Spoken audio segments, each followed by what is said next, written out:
और बड़ी खबर आपको बता दें महाराष्ट्र से। महाराष्ट्र की राजनीति का है आज अहम दिन। शिंदे समेत 16 एमएलए की अयोग्यता पर फैसला होगा। विधानसभा के अध्यक्ष राहुल नार्वेकर सुनाएंगे फैसला। शिवसेना विधायकों की अयोग्यता के मामले में फैसला आना है।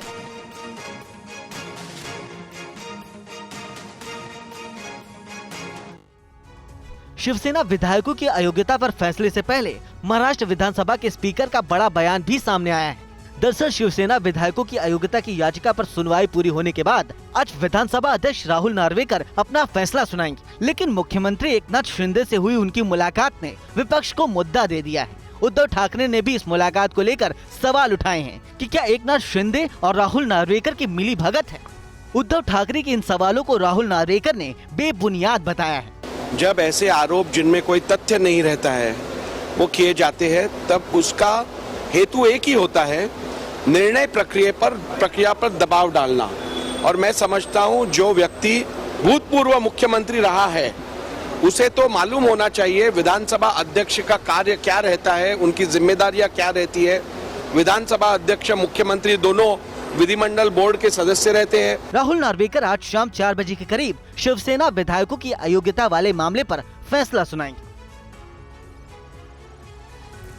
और ठाकरे गुट के एमएलए को ईडी का समन, रविंद्र वायकर को ईडी का समन। 17 जनवरी को ईडी ने वायकर को बुलाया। बीएमसी की जमीन पर अवैध कब्जे का आरोप।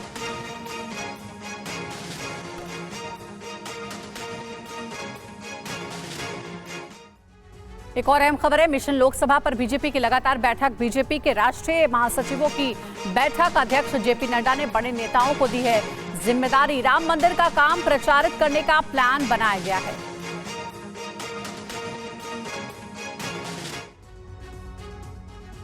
बैठक में राम मंदिर के लिए पार्टी की तरफ से तय किए गए कामों की समीक्षा की गई। साथ ही अयोध्या जाने वाले बीजेपी के वरिष्ठ नेता और महासचिव की टीम के लिए किए जाने वाले कामों पर चर्चा हुई।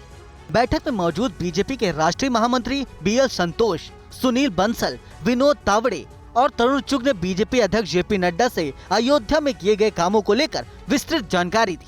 इसके साथ ही बैठक में बीजेपी अध्यक्ष जेपी नड्डा ने लोकसभा चुनाव को लेकर भी अपने साथी मंत्रियों को अलग अलग जिम्मेदारी भी सौंपी है। सूत्रों से मिली जानकारी के मुताबिक बीजेपी अध्यक्ष जेपी नड्डा ने विनोद तावड़े को ज्वाइनिंग कमेटी का हेड बना दिया है, यानी लोकसभा चुनाव के मैनेजर। देश भर में दूसरी पार्टी या नए व्यक्ति को बीजेपी में शामिल करने का काम विनोद तावड़े और उनकी टीम करेगी। बीजेपी के राष्ट्रीय महामंत्री दुष्यंत गौतम को देश में बौद्ध सम्मेलन कराने का जिम्मा सौंपा गया है। बीजेपी फरवरी में 3 बौद्ध सम्मेलन कराने की योजना बना चुकी है।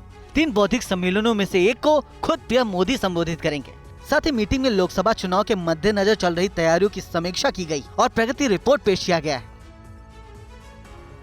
और लोकसभा चुनाव के लिए भारतीय जनता पार्टी ने महिलाओं को जोड़ने का अभियान तेज कर दिया है। बीजेपी महिला मोर्चा की हुई बैठक में कई अहम फैसले लिए गए। हाल ही के विधानसभा चुनाव में भारतीय जनता पार्टी को महिलाओं का अच्छा खासा समर्थन मिला। खासतौर पर मध्य प्रदेश में महिलाओं ने जिस तरह से बढ़ चढ़कर हिस्सा लिया, उससे नतीजे भी देखने को मिले।